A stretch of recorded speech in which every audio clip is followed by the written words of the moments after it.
एक वक्त का किस्सा है। सुरागा घुमसान नामी गांव में लचपाल नाम का एक सेठ अपने बेटे के साथ रहता था। वो दिल का बहुत अच्छा था और गांव के लोगों की मदद किया करता था और इसी चीज का फायदा मीठा और उसकी बीवी उठाया करते थे। चल बेगम, तैयारी पकड़ सेठ के पास जाने की। आज वो अनाज तकसीम करेगा, ज्यादा सारा अनाज लेकर आ। हाँ मीठे, में जाती हूँ और लजपाल सेठ से अनाज लेके आती हूँ। फिर नसीबो घर से निकलती है और लजपाल सेठ के पास पहुंच जाती है। लजपाल सेठ, मेरी मदद कर बेबो, मैं बहुत गरीब औरत हूँ, मेरा कोई कमाने वाला नहीं है। क्या तुम्हारा कोई बेटा या शौहर नहीं है? लजपाल सेठ, मेरा शौहर तो है नहीं, बच्चे के सोफे से हो बेंगे। 2 साल पहले मेरा शौहर खोता चलाते हुए मर गया।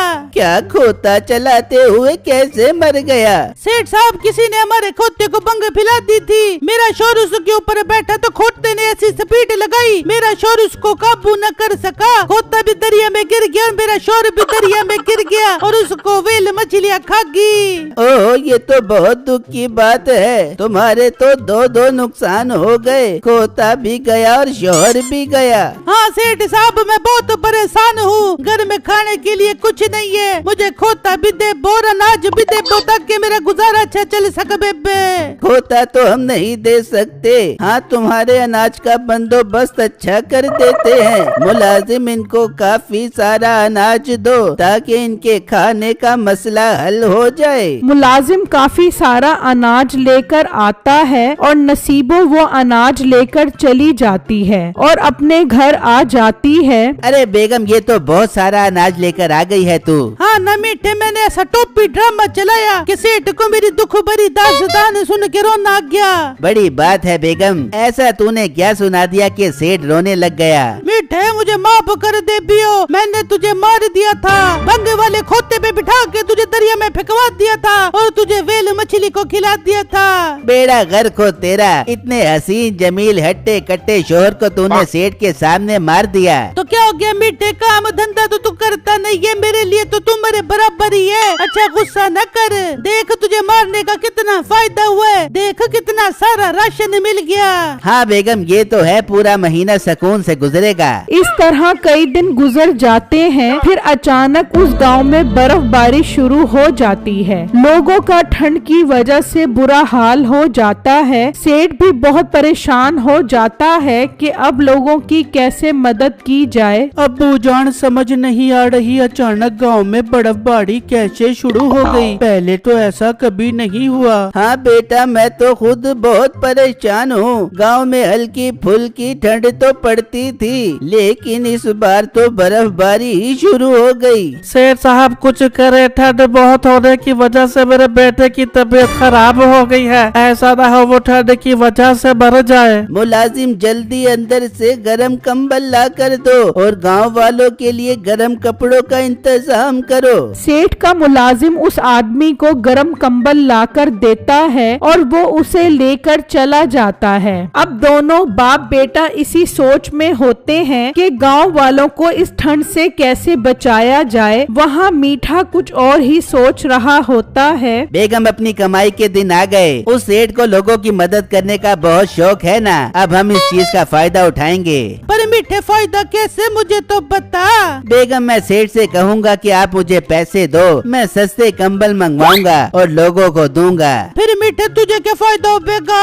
अरे बेगम, वो लोगों को दूंगा ही नहीं बल्कि महंगे दामों में बेचूंगा। अरे मीठे, लोग तो सर्दी की वजह से थर थर कांपेंगे और भाग भाग के तेरे से खरीद बेचेंगे। हाँ बेगम, अब मैं सेठ के पास जाता हूँ और पैसों का जुगाड़ लगाता हूँ। फिर मीठा उस सेठ के पास आ जाता है और उसे अपना मंसूबा बताता है, जिसे सुनकर सेठ को बहुत खुशी होती है। वाह लड़के, ये तो बहुत अच्छी बात है। अगर तुम इतने सारे कंबलों का इंतजाम कर दो तो हम गांव वाले वालों को सर्दी से बचा सकते हैं। जी सेठ साहब, मैं इसी सिलसिले में आपके पास हाजिर हुआ हूँ ताकि गांव के गरीब गुरबा लोगों के लिए कंबल खरीद सकूं। बस आप मुझे 1 लाख रुपया दे दो, मैं कल ही कंबल खरीद कर दुकान पर रख लूंगा। लोग वहाँ आएंगे और मुझसे कंबल ले जाएंगे। ठीक है लड़के, मैं तुम्हें 1 लाख रुपए दे देता हूँ। मुलाजिम इन्हें 1 लाख रुपए दे दो। मीठा उससे 1 लाख रुपए ले जाता है और अगले ही दिन अपनी दुकान पर कंबल रखकर बैठ जाता है। वहाँ सेठ अगले दिन ऐलान भी करवा देता है।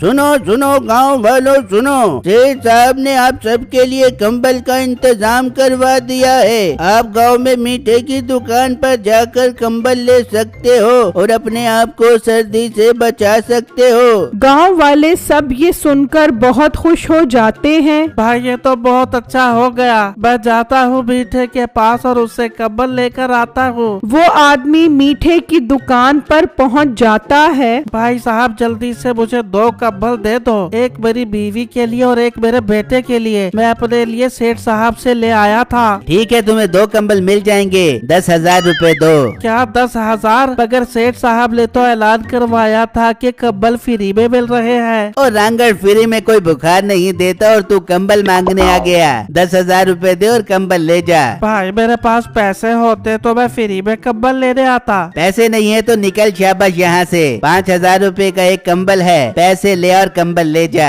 वो आदमी मायूस होकर एक जगह पर खड़ा हो जाता है और लोग मजबूरन मीठे से कंबल खरीदने लगते हैं। इस तरह मीठे की सेल बहुत अच्छी हो जाती है। ऐसा कैसे हो सकता है कि सेठ साहब पैसों के कंबल बेच रहे हो? मैं जाता हूँ सेठ साहब से और बात करता हूँ। वो आदमी सेठ के पास आता है और उन्हें बताता है कि मीठा कंबल पैसों के बेच रहा है। क्या पैसों के? मगर वो तो मेरे से पैसे लेकर गया था और मैंने कहा था कि कंबल गांव वालों को फ्री में दो। बेटो तुम चलो मेरे साथ उसके पास। वो मीठे की दुकान पर पहुंचते हैं तो उसके सारे कंबल बिक चुके होते हैं। ये क्या लड़के, तुम मेरे कंबल पैसों के बेच रहे हो? कौन से आपके कंबल? वो तो मैंने खरीदे थे, उसमें मेरी मेहनत लगी थी, तो पैसा भी मैं कमाऊंगा। अब तो मेरे पास बहुत पैसे आ गए हैं, मैं कल और माल खरीदूंगा और गांव वालों को बेचूंगा। मीठे भाई ये तो बहुत गलत बात है, ये तो आप सीधी बेईमानी कर रहे हो।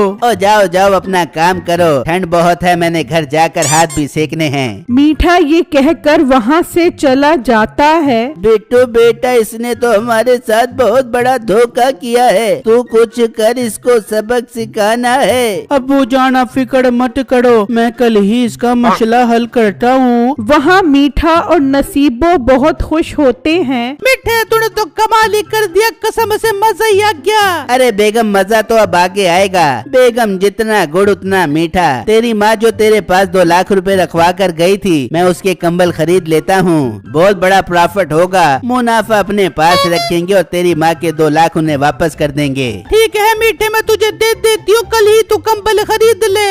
अच्छा तो ये वही औरत है जो सेठ साहब के पास आई थी, मगर ये तो कह रही थी कि मेरा शौहर मर गया है। अच्छा तो ये दोनों मिलकर सेठ को बेवकूफ बना रहे हैं। वो आदमी सेठ को जाकर बता देता है, जिसे सुनकर उसे बहुत गुस्सा आता है। अच्छा तो ये और इसकी बीवी दोनों मिलकर हमें बेवकूफ बना रहे हैं। बेटो तुमने कुछ सोचा इससे कैसे बदला ले? जी अब्बू जान मैंने सोच लिया है, बस आप मजदूरों से मिट्टी का बंदोबस्त करवाओ। फिर अगले दिन मजदूर मिट्टी लाना शुरू कर देते हैं और बिट्टू एक बहुत बड़ा तंदूर बनाना शुरू कर देता है। वहाँ मीठा अब बहुत सारे कंबल खरीद लाता है और लोगों के आने का इंतजार करने लगता है। वहाँ बिट्टू तंदूर तैयार कर चुका होता है और वो उसमें आग लगा देता है, तो गर्मी से बर्फ पिघलना शुरू हो जाती है और देखते ही देखते तंदूर की गर्मी से पूरा गांव गर्म हो जाता है। मीठा